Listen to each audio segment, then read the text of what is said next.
শুরু হচ্ছে translation tips and practice. এই কোর্সের অধীনে আজকের প্রথম টিপ, একই কর্তার একাধিক ক্রিয়া থাকলে আমরা কিভাবে সেই বাক্যটাকে ট্রান্সলেশন করব। একই কর্তার একাধিক ক্রিয়া, অর্থাৎ একটি বাক্যে কর্তা থাকবে একজন কিন্তু ক্রিয়া থাকবে একাধিক। যেহেতু আমাদের এই রুলসগুলো আলোচনা হচ্ছে ফাইনাইট ভার্বের বিভিন্ন পরিস্থিতি নিয়ে, সো আমরা সেই আলোকেই দেখতে পাচ্ছি যে আজকের রুলসটা হচ্ছে ফাইনাইট ভার্ব যদি একটা সেন্টেন্সে একাধিক থাকে, একটা সেন্টেন্সে যদি একাধিক ফাইনাইট ভার্ব থাকে তাহলে আমরা কিভাবে অনুবাদ করব। একই কর্তার একাধিক ক্রিয়া থাকলে ট্রান্সলেশন করার নিয়ম। আচ্ছা দেখেন, আমরা এখানে অনেকগুলো লেখা আছে, এই লেখাগুলো আপনারা না পড়লেও হবে, আমি সংক্ষেপে একটু বলে নিচ্ছি। দেখেন, যখন একটা বাক্যে ক্রিয়া কর্তা একজন হয়, যেমন আমি যদি বলি এরকম যে আমি প্রতিদিন সকালে ঘুম থেকে উঠি, তারপর আমি খেতে যাই, এরপর আমি কাজকর্মে ফেরত যাই বা কাজ করতে যাই, তাহলে একই ক্রিয়া মানে কর্তা একই সাবজেক্ট কিন্তু তার ক্রিয়া ভিন্ন ভিন্ন। সো এমনটা হলে সাধারণত ওই বাক্যে যে একাধিক ফাইনাইট ভার্ব থাকবে, ওই ফাইনাইট ভার্বগুলোকে আমরা যেভাবে সাজাবো সেই সাজানোর সিস্টেমটা হচ্ছে, ধরেন একটা বাক্যের সাবজেক্ট তো ফিক্স থাকবে একজন বা একটা, এর সাথে ফাইনাইট ভার্ব 1, কমা দিয়ে ফাইনাইট ভার্ব 2, কমা দিয়ে ফাইনাইট ভার্ব 3, এইভাবে যত থাকবে সব কমা দিয়ে ব্যবহার করতে হবে এবং লাস্টেরটার আগে অ্যান্ড ব্যবহার করতে হবে, ফাইনাইট ভার্ব 4। এরপরে গিয়ে ওই বাক্যে যত কিছু আছে সেগুলো ব্যবহার করতে হবে, অথবা প্রত্যেকটা ফাইনাইট ভার্ব রিলেটেড যা কিছু আছে সেটা ফাইনাইট ভার্বের সাথেই ব্যবহার করে নিতে হবে এবং লাস্টেরটা একই সাথে লাস্টের ফাইনাইট ভার্ব। তো যদি কোথাও ফাইনাইট ভার্ব দুইটা থাকে তাহলে আমরা শুধুমাত্র ফাইনাইট ভার্ব 1 তারপরে অ্যান্ড দেবো, তারপরে ফাইনাইট ভার্ব 2 দেবো, সোজা কথা। সো দুইয়ের অধিক থাকলে কমা কমাতে ইউজ হবে, আর দুইটা থাকলে ফাইনাইট ভার্ব 1 আর এক পাশে ফাইনাইট ভার্ব 2 হবে, জাস্ট এখানে অ্যান্ড বসবে, তার মানে finite verb 1 and finite verb 2 এভাবেও হতে পারে দুইটা থাকলে। আর দুইয়ের অধিক থাকলে বাকিগুলো কমা দ্বারা যোগ করতে হবে, জাস্ট এতটুকুই, এখানে আর কোনো কিছু নাই। এখন আমরা প্র্যাকটিসে গেলে জিনিসটাকে কভার করতে পারবো। ওকে, 1 নম্বর প্রশ্ন, এইটা 38তম বিসিএস আসা একটা প্রশ্ন। দেখেন, খুব গুরুত্বপূর্ণ, কারণ বিসিএস এর এই প্রশ্নগুলোই মাঝে মধ্যে আপনাদের ছোট ছোট পরীক্ষাতে রিপিটেশন হবে। বলছে জীবন পরিবেশ থেকেই উদ্ভূত এবং পরিবেশের সঙ্গে সংলগ্ন ও পরিবেশের উপর নির্ভরশীল। জীবন পরিবেশ থেকেই উদ্বুদ্ধ। জীবনটা কোথা থেকে উদ্বুদ্ধ হয়েছে? পরিবেশ থেকে। আচ্ছা, এরপরে বলছে একইভাবে এবং এর পরে এই জীবন কথাটাই আবার এখানে আসছে, বলছে জীবন পরিবেশের সঙ্গে সংলগ্ন। তার মানে জীবনটা দুইটা কাজ করছে, জীবন হচ্ছে পরিবেশ থেকে উদ্বুদ্ধ, এটা একটা সম্পর্ক জীবন সাবজেক্টের সাথে। আরেকটা সম্পর্ক হচ্ছে পরিবেশের সঙ্গে সংলগ্ন। জীবনটা কিসের সাথে সংলগ্ন? পরিবেশের সাথে সংলগ্ন, তাই না? তাহলে এখানে কিন্তু আমরা দুইটা ভার্ব পেলাম যেটা জীবন সাবজেক্টের সাথে জড়িত। আচ্ছা, আরেকটা এখানে বলা আছে তিনটা পরিবেশের উপর নির্ভরশীল। আচ্ছা, তিনটা ভার্ব আছে এখানে পরিবেশের উপর নির্ভরশীল। এখন আমাদের জন্য কিন্তু দেখেন, এই ধরনের সেন্টেন্সগুলো যখন পাবো তখন অনেকে কনফিউজড হয়ে যাবেন যে ভার্ব এতগুলো কিন্তু সাবজেক্ট একটা কেন? কারণ একই সাবজেক্টের জন্য সবগুলো ভার্ব কাজ করছে। এখন আমরা কিভাবে এটাকে ট্রান্সলেশন করা আছে দেখেন, লাইফ পরিবেশ থেকে উদ্বুদ্ধ, ইজ ডিরাইভড মানে উদ্বুদ্ধ ফ্রম এনভায়রনমেন্ট, পরিবেশ থেকে। প্রথমে আপনারা প্র্যাকটিসগুলো দেখেন, পরে নিজেদেরকে আবার ট্রান্সলেশন করতে দিব।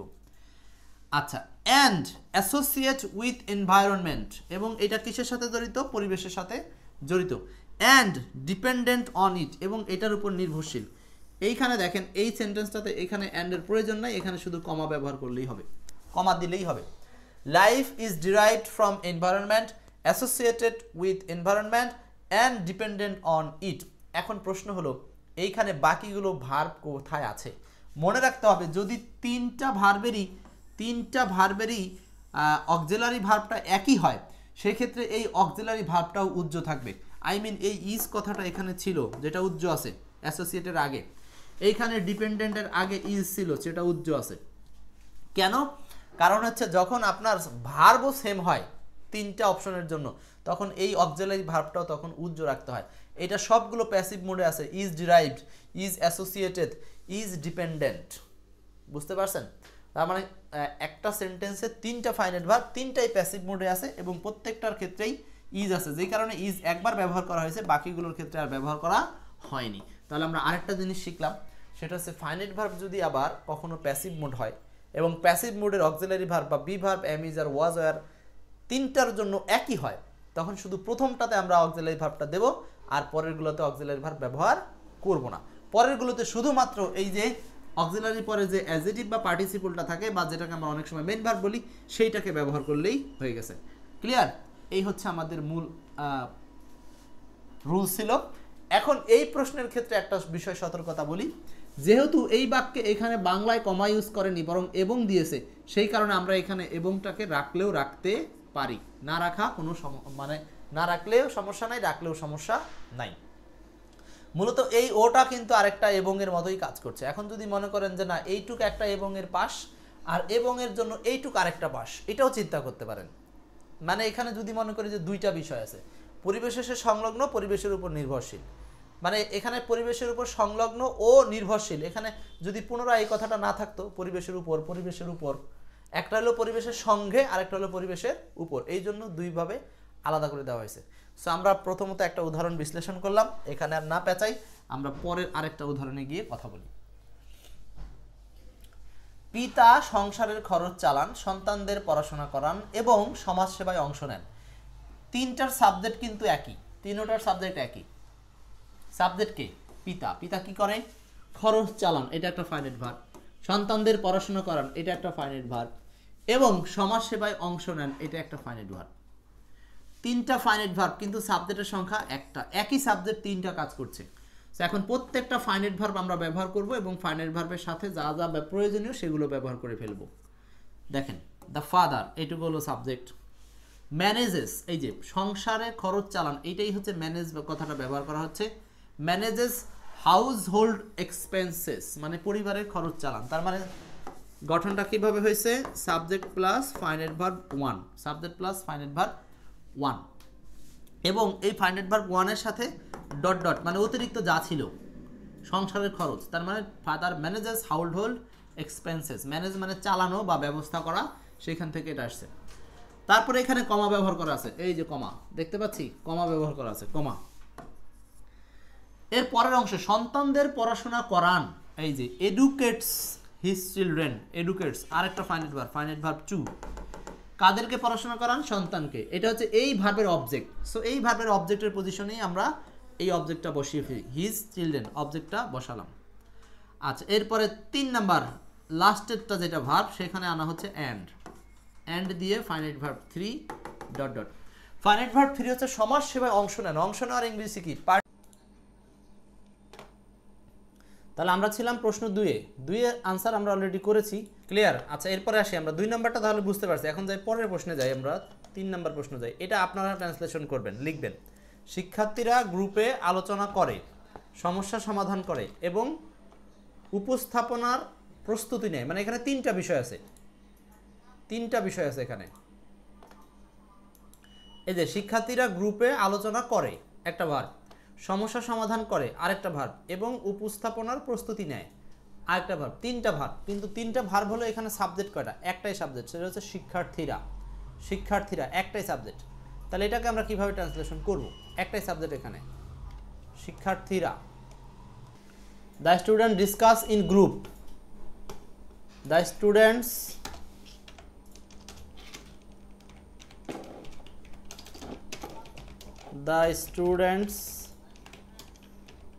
Discuss in group, the student discuss in group. আচ্ছা, গেল। তারপর কি করে? সমস্যা সমাধান করে, solve the problem, solve the problem.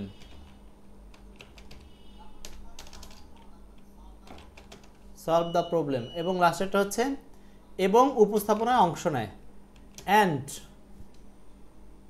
Prepare for presentation, prepare for presentation. Prepare মানে প্রস্তুতি নেয়, and prepare for presentations, prepare for presentations. এই যে দেখেন, একই সাবজেক্টের একাধিক ক্রিয়া, একটা সাবজেক্টের 3টা ক্রিয়া ব্যবহার করা হচ্ছে, মানে শিক্ষার্থীরাই বারবার, আর এটার সাথে 3টা ক্রিয়া ব্যবহার করেছে। জি স্যার। ওকে, তাহলে পরের উদাহরণটাতে যাই আমরা, পরের উদাহরণটা যাই। এটা মোটামুটি বুঝতে পারছি সবাই। এইটা বলেন 4 নাম্বারটা। রুহি নিজের পোশাক ইস্ত্রি করে, ব্যাগ গুছিয়ে নেয় এবং সময় মতো বাসা ছাড়ে।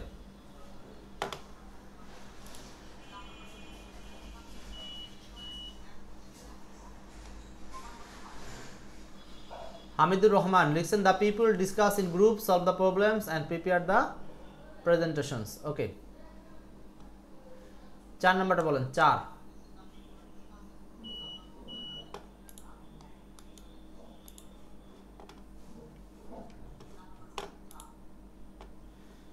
নম্বরে বলছে যে রুহি নিজের পোশাক ইস্ত্রি করে, তার মানে হলো পোশাক ইস্ত্রি করা একটা, গুছিয়ে নেওয়া একটা, এবং বাসা ছাড়ে এটা একটা, সময় মতো বাসা ছাড়ে, 3টা। এখানেও কিন্তু 3টা ক্রিয়া আছে, এখানেও 3টা ক্রিয়া আছে।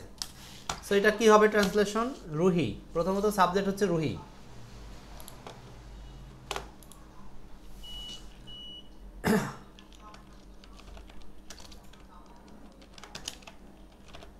রুহি কি করে? প্রথমটা হচ্ছে নিজের পোশাক ইস্ত্রি করে, তার মানে ইস্ত্রি করার ইংরেজি হচ্ছে আয়রনস। আয়রনস, আয়রনস হার ক্লথস, তাই তো, আয়রনস হার ক্লথস। তার নিজের পোশাক কি করে? পরিষ্কার, ইস্ত্রি করে। ব্যাগ গুছিয়ে নেয়, কমা কমা দিতে হবে, দ্বিতীয় একটা ভাগ। ব্যাগ গোছানোর ইংলিশ কি? প্যাক, পিএসসি কে প্যাক, প্যাকস হার ব্যাগ। তার ব্যাগ গুছিয়ে নেয়, প্যাকস হার ব্যাগ, প্যাক মানে গুছিয়ে নেয়, প্যাকস হার ব্যাগ, ব্যাগ গুছিয়ে নেয় এবং সময় মতো বাসা ছাড়ে। এখন আর কমা লাগবে না, এখন শুধু অ্যান্ড। বাসা ছাড়া, বাসা ছাড়ার ইংলিশ হচ্ছে বাসা থেকে বের হয়ে যাওয়া, লিভ করা, লিভ, লিভ করা, লিভস হোম ইন টাইম, সময় মতো। দেখেন 3টা অপশন কিন্তু উত্তর হয়ে গেল, মানে একই ভার্বের 3টা অক্সিলারি ভার্ব। আচ্ছা, সাগর বলছিলেন আগের প্রশ্নটা, আমরা এইটা বলতে চাই। 4 নাম্বারটা কি হবে? রুহি।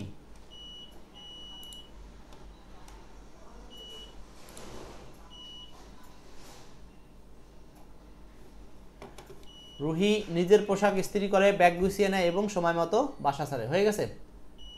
আচ্ছা, Ruhi irons the cloth, Saminur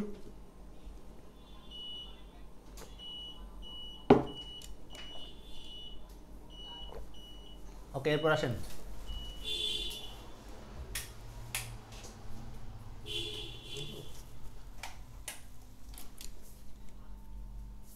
পাঁচ নাম্বারটা কি হবে বলেন? 5 দিবেন দেন।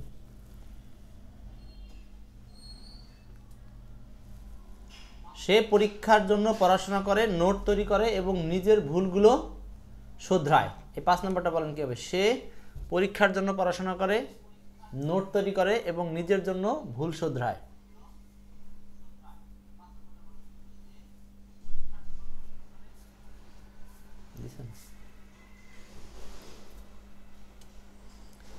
এবং নিজের জন্য ভুলগুলো শুধরায়। তাহলে এটাকে আমরা কিভাবে ট্রান্সলেট করব? প্রথমত এখানে সাবজেক্ট কে? সাবজেক্টটা হচ্ছে হি। সে পরীক্ষার জন্য পড়াশোনা করে, studies for exam, studies for exam. একটা গেল নোট তৈরি করে, প্রিপেয়ার নোটস, প্রিপেয়ার নোটস, এবং নিজের ভুলগুলো শুধরায়, and correct his mistakes, and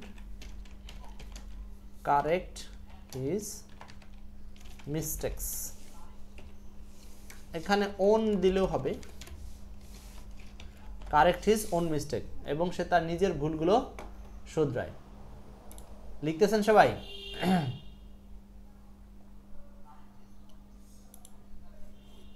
ও একই টেন্স সব পাশে, এই জন্য এখানে এস হবে, কারেক্টস হিজ ওন মিস্টেক্স। তার মানে এইখানে এই সেন্টেন্সের মধ্যে আমরা কি দেখলাম? এখানে সাবজেক্ট হচ্ছে হি, কিন্তু একটা সাবজেক্টের জন্য এখানে কয়টা ভার্ব আছে? স্টাডিজ একটা ভার্ব, প্রিপেয়ার একটা ভার্ব, এবং কারেক্ট এটা একটা ভার্ব। 3টা ভার্বের ব্যবহার হয়েছে। প্রথমগুলো কমা দিয়ে আর শেষেরটা হচ্ছে অ্যান্ড দিয়ে ব্যবহার করা হয়েছে। প্রথমগুলো কমা দিয়ে আর শেষেরগুলো অ্যান্ড দিয়ে। বুঝছে নাকি? বলেন এটা কি হবে? 6 নাম্বারটা কি হবে? 6 নাম্বার বলছে মা রান্না করে, মা রান্না করে এবং বাসা পরিষ্কার করেন। আচ্ছা, করেন বানানটা চেঞ্জ হয়ে গেছে না? মা রান্না করেন, একার অধিক চলে গেছে আর কি, যাই হোক সমস্যা নেই। তো মা রান্না করেন এবং বাসা পরিষ্কার করেন। এখানে কয়টা ভার্ব আছে? এখানে আবার 2টা ভার্ব আছে, 2টা। মা রান্না করেন ও বাসা পরিষ্কার করেন। এখানে দেখেন, মা মাদার কুকস, কুক মানে রান্না করা, ঠিক আছে।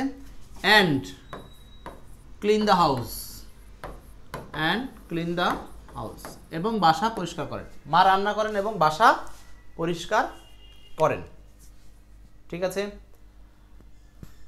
তাহলে আমরা একই সেন্টেন্সে যখন একটা সাবজেক্ট পাবো এবং এর সাথে একাধিক ভার্ব পাবো, সেগুলোকে আমরা একই নিয়মে সলভ করব। টেন্সও এক হতে পারে, আমরা অ্যান্ড দ্বারা অথবা কমা দ্বারা সেগুলোকে ব্যবহার করে ঠিক করব, ঠিক আছে।